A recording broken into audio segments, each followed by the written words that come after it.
لیکن ہماری جو انویسٹیگیشن اور JIT ہے وہ کہتی ہے نہیں یہ قاتل نہیں ہے، اور انہوں نے صرف چند پولیس والوں کو اس میں چلان کیا۔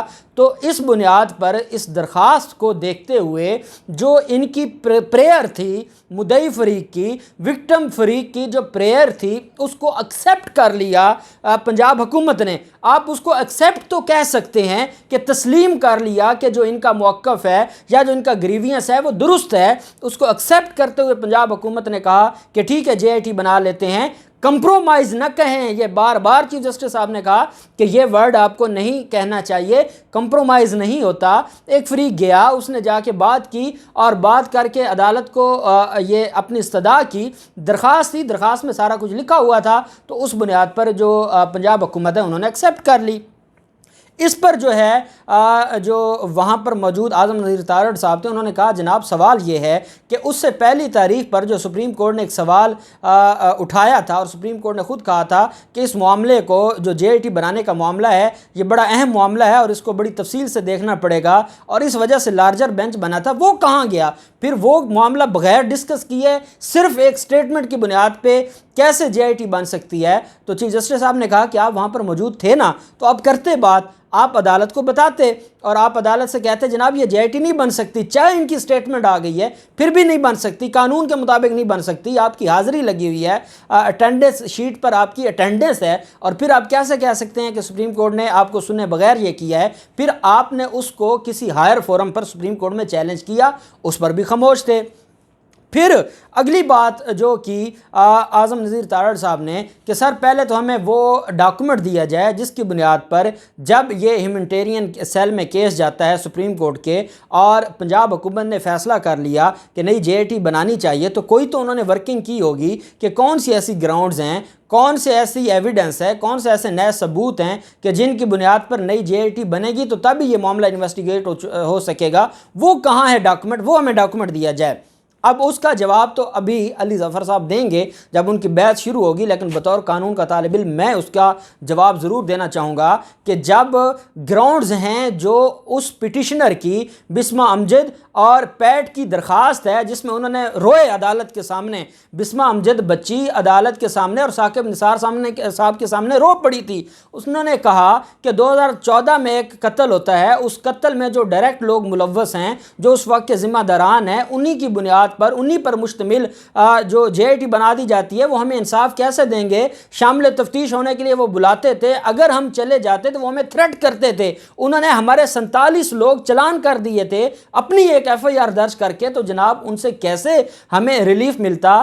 میں یہ سمجھتا ہوں کہ پنجاب حکومت اس میں یہ جواب پنجاب حکومت کو دینا چاہیے کہ نئی گراؤنڈز کون سی ہم نے لکھنی تھی، ہمارے سامنے ایک درخواست آئی، ہم نے دیکھا کہ ان کا پوائنٹ ویلڈ ہے، کیونکہ پوائنٹ ویلڈ ہے اس وجہ سے JIT بنانی چاہیے۔ یہ کیا بات ہوئی کہ اچھا جو JIT بننے جا رہی تھی پھر اس کے وہ پہلے ورکنگ کرنی چاہیے تھی کہ کیوں JIT؟ بھائی یہی کسی کام کے لیے تو JIT بنائی گئی تھی، الزامات تھے مدعی فریق کے، ان الزامات کو انویسٹیگیٹ کرنے کے لیے JIT، اگر آپ سچے ہیں، آپ کو کوئی خوف نہیں ہے، آپ ڈائریکٹ انوالو نہیں ہیں، تو JIT کیوں؟ JIT کے پاس کوئی ڈاکومنٹ ہوگا تو آپ کو پھانسی لگے گی، اس کے بغیر تو پھانسی نہیں لگنی، تو آپ کیوں ڈر رہے ہیں؟ کیوں خوف زدہ ہیں؟ کیوں آپ JIT سے بھاگنا چاہتے ہیں؟ اور اس کا مطلب یہ ہوا کہ جو پہلی JIT آپ نے بنائی تھی وہ تو آپ نے اپنے مطلب کی بنائی تھی۔ یہ جواب پنجاب حکومت دے سکتی ہے اور مجھے لگتا ہے اور امید ہے کہ پنجاب حکومت یہی جواب دے گی۔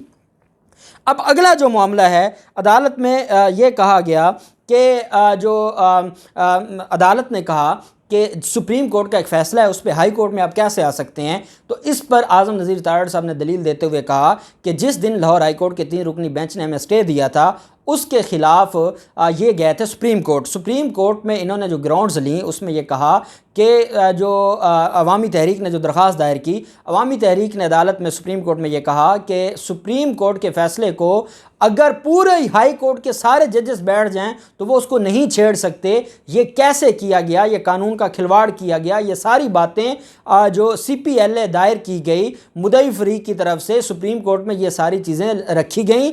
سپریم کورٹ نے جب ڈائریکشن دی لاہور ہائی کورٹ کو تو سپریم کورٹ نے ایک بھی آبزرویشن نہیں دی اس حوالے سے آرڈر میں، انہوں نے آرڈر پڑھ کے سنایا عدالت کو کہ کہیں بتا دیں کہ سپریم کورٹ نے یہ کہا ہو کہ یہ کیسے ہو سکتا ہے, یہ کیوں ہو سکتا ہے, یہ مینٹینیبل ہے یا نہیں ہے.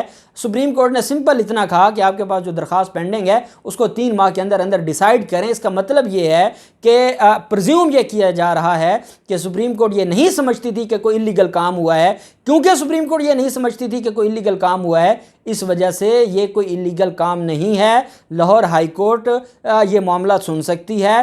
لاہور ہائی کورٹ اس لیے سن سکتی ہے, اس کی مثال دی اعظم نذیر تارڑ صاحب نے کہ جب افتخار چودھری کا دور تھا اس وقت بعض جو وکٹم تھے وہ جاتے تھے اور وہ جا کے ڈائریکٹ سپریم کورٹ کا دروازہ کھٹکھٹاتے تھے. Supreme court F I R درج کرنے کا حکم دے دیتی تھی. تو کیا جب F I R supreme court کے حکم سے درج ہوئی ہے تو اس کے بعد ملزم کے سارے حق ختم ہو گئے؟ کیا وہ اس ایف آئی آر کی جو کنٹینٹس ہیں اس کو چیلنج نہیں کر سکتا؟ ایف آئی آر خارج کروانے کے لیے وہ کویشمنٹ نہیں فائل کر سکتا؟ ایف آئی آر میں بریت کے لیے کیا وہ درخواست فائل نہیں کر سکتا؟ حالانکہ وہ ایف آئی آر ہوئی تھی on the basis of the order of supreme court یا on the basis of direction of supreme court. اس کے باوجود کیا جو ملزم ہے جب ایف آئی آر ہو جائے گی تو اس کے پاس وہ سارے حقوق ہیں. ہم سمجھتے ہیں کہ اگر یہ جے آئی ٹی بنی ہے سپریم کورٹ کے حکم سے ہی بنی ہے تو اس جے آئی ٹی میں اگر کوئی لیگیلٹی ہے, اس پروسیس میں کوئی لیگیلٹی ہے, یا وہ جے آئی ٹی اس ٹائم پر نہیں بن سکتی تو ہم اس کو چیلنج کر سکتے ہیں. یہ گراؤنڈ بھی اعظم نذیر تارڑ صاحب نے عدالت کے سامنے پیش کی. پھر جب یہ معاملہ آگے چلا تو جو آنریبل بینچ ہے, جسٹس عالیہ نیلم صاحبہ, جسٹس ملک شہزاد صاحب اور جسٹس سرفراز ڈوگر صاحب, ان 3 آنریبل جو ججز ہیں انہوں نے برہمی کا اظہار کیا کہ جو منٹس آف دی میٹنگ ہیں 5/12/2018 کو سپریم کورٹ نے فیصلہ دیا. سپریم کورٹ میں فیصلہ ہو گیا اسٹیٹمنٹ کی بنیاد پر جے آئی ٹی کا. اس کے بعد 1 ماہ کے ڈیلے سے 3 جنوری 2019 کو جے آئی ٹی بنائی جاتی ہے اور اس کا جو کیبنٹ اپروول ہے وہ دی جاتی ہے 14 ماہ کے بعد. اعظم نذیر تارڑ صاحب کہتے ہیں کہ 14 ماہ کے بعد اپروول دی جا رہی ہے کیونکہ معاملہ لاہور ہائی کورٹ میں چل پڑا تھا, کویشچن آف لا ارائز ہو گئے تھے. اس وجہ سے جو کیبنٹ ہے انہوں نے اس کو, کیونکہ کیبنٹ کے پاس اختیار ہے کہ وہ اپنے پرانے 1 سال 2 سال پہلے کے کسی بھی اقدام کو جو اس کے اوپر اس کی منظوری دے سکتے ہیں. کام پہلے ہو جاتا ہے, منظوری بعد میں ہو سکتی ہے. یہ جو ہمارے اسمبلی کے جو رول آف بزنس ہیں اس میں موجود ہے. تو انہوں نے کہا کہ ہو تو سکتا ہے لیکن یہ غیر قانونی ہے. انہوں نے جان بوجھ کے اس کو ڈیلے میں رکھا اور جب لاہور ہائی کورٹ نے ان سے سوال کیا تو یہ اس کے جواب میں یہ منٹس تیار کر کے لائے. اب وہ منٹس مل نہیں رہے تھے. اب 2 رٹیں ہیں, ایک الگ جو پٹیشن ہے, اتنی موٹی موٹی فائلیں ہیں, دوسری طرف الگ پٹیشن ہے. اب پنجاب حکومت کہتی ہے, پنجاب حکومت کے جو وہاں پر وکیل تھے انہوں نے کہا جناب ہم نے جمع کروا دیے ہیں. جسٹس عالیہ نیلم صاحبہ, آنریبل جج ملک شہزاد صاحب اور سرفراز ڈوگر صاحب, انہوں نے فرمایا, برہمی کا اظہار کیا کہ آپ نے وہ کاغذ ہی نہیں لگائے, وہ کاغذ کدھر ہے, وہ فائل کدھر ہے.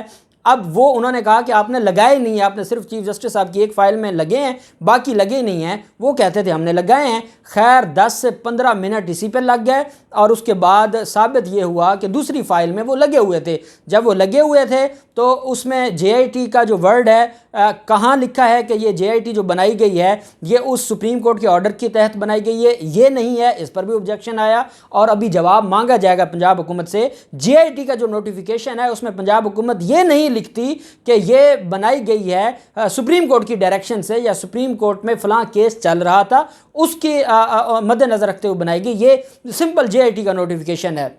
یہ آبجیکشن بھی اعظم نذیر تارڑ صاحب نے اٹھایا. اس کے علاوہ یہ ہے کہ جو منٹس آف میٹنگ ہے اس میں سمپل یہ لکھا گیا ہے کہ جو 3 جنوری 2019 کو جے آئی ٹی بنی تھی اس کی اپروول دی جاتی ہے. یہ نہیں کہا کہ جے آئی ٹی وہ جو ایف آئی آر نمبر ہے 696/2014 اس کو انٹیروگیٹ کرنے کے لیے یا انویسٹیگیٹ کرنے کے لیے دیکھے گی.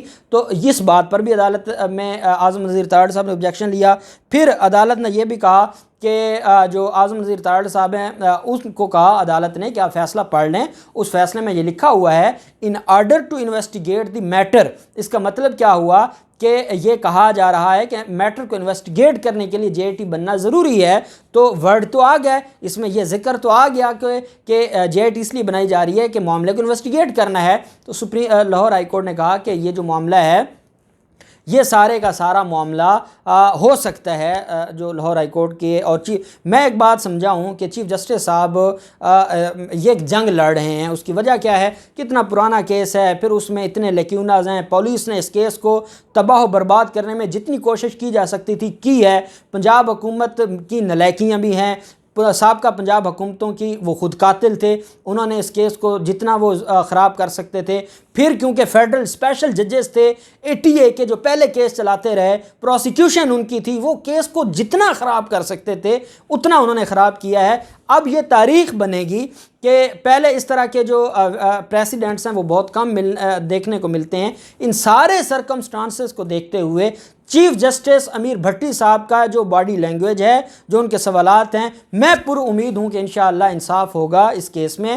اعظم نذیر تارڑ صاحب نے کیونکہ ایک ہفتے کے لیے جانا تھا, اعظم نذیر تارڑ صاحب نے کہا کہ کیونکہ علی ظفر صاحب بحث کریں گے تو وہ میں نے نوٹ کرنی ہے اور میں نے پھر اس کا جواب بھی دینا ہے. اس وجہ سے اگر عدالت مجھے اجازت دے, نوٹیفیکیشن انہوں نے دیا باہر جانے کا, تو مجھے ایک ہفتے کا ٹائم دے دیں. اس کے بعد ہم ڈیلی بیس پر یہ 4-5 تاریخوں میں وائنڈ اپ ہو جائے گا. عدالت نے 29 ستمبر کے لیے, 27 کو تارڑ صاحب نے واپس آنا ہے, 28 کو کوئی تھا لاہور میں کوئی چھٹی کا تھا, کوئی معاملہ کوئی ڈسکس ہو رہا تھا. 29 ستمبر کو صبح 10:15 بجے دوبارہ 7 رکنی بینچ بیٹھے گا اور پورا ہفتہ جو ہے اس ہفتے میں وہ ہیئرنگ کر کے اس کو وائنڈ اپ کرے گا. علی ظفر صاحب کی بحث تیار ہے, علی ظفر صاحب نے عدالت کو بتایا ہے کہ میں تیار ہوں. میں یہ سمجھتا ہوں کہ یہ اتنے بڑے بڑے سوالات رائز ہو گئے ہیں. اور ایک اور بات, اگر ان کی جو اف اینڈ بٹ ہے کہ جو JIT بنائی گئی, کیبنٹ سے پہلے اپروول نہیں لی گئی, اس کا نوٹیفیکیشن یہ ہے, فلاں فلاں فلاں کچھ بھی کہہ لیں, اس کے باوجود اگر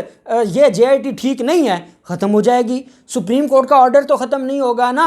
سپریم کورٹ کا آرڈر تو اپنی جگہ کھڑا ہے جس میں سٹیٹمنٹ ایڈوکیٹ جنرل کی, تو پھر وہ نئی JIT بنا دیں گے, مسئلہ کوئی نہیں ہے. پہلی JIT نے جو کام کیا ہے وہ حکومت کے پاس موجود ہے نا, تو نئی JIT بنا دیں گے. جو فارمیلٹیز رہ گئی تھیں, جو لیکیوناز رہ گئے تھے, جو مسائل رہ گئے تھے, وہ دوبارہ فل ہو جائیں گے. تو اس وجہ سے جو شریف خاندان کا وکیل ہے وہ صرف ٹیکنیکلٹیز کی طرف گھوم رہا ہے, اور وہ یہ سمجھتے ہیں کہ یہ JIT ختم ہو جائے تو پتہ نہیں کیا ہوگا. اس JIT کے ختم ہونے کے باوجود بھی سپریم کورٹ کا آرڈر اپنی جگہ رہے گا, وہاں ایڈوکیٹ جنرل کی سٹیٹمنٹ رہے گی, اور اس کی بنیاد پر نئی JIT بن جائے گی. وہ لیکیونز ختم ہو جائیں گے. میکسیمم یہی ہو سکتا ہے, اور میں امید کرتا ہوں کہ اس میں انصاف ہوگا. اللہ پاک پاکستان کا حامی و ناصر ہو. بہت شکریہ. اللہ حافظ. پاکستان زندہ باد.